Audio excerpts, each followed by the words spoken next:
नाज़िन ठचे वेझो जवाबदार काढ़े इल्ज़ाम हेठि नौजवान भेण ऐं सोट खे काढ़े इल्ज़ाम हेठि गोलियूं हणी क़त्ल करे छॾियो आहे। तफ़सील ॿुधाए रहियो आहे उमर कुंभार। जी उमर, छा तफ़सील आहिनि वधीक? जी, किंजर जे इलाइक़े में अली बेर में सुमरा बिरादरी जे हिकु नौजवान कारे जो इल्ज़ाम हणी फायरिंग करे पंहिंजी सॻी भेण खे क़त्ल करण बैदि होटल ते वेठल संदसि सोट आसिफ खे पिस्टल जा फायर करे क़त्ल करे छॾियो। हुन बैदि किंजर पुलिस तहरीक में आई ऐं हुननि छापा हणी करे कातिल खे गिरफ़्तार करे हुन ॾांहुं राइफल ऐं पिस्टल बरामद करे हुनखे जेल उमाणे छॾियो ऐं क़त्ल थियल ॿिन्ही नौजवाननि जा लाश सिविल अस्पताल मकली मुंतक़िल कया विया।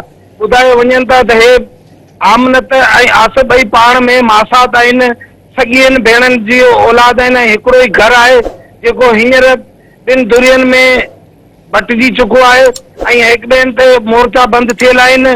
पुलिस विच में अची करे माहौल खे सदे करण जी कोशिश करे रही आहे। जी उमर, अवां जी महिरबानी।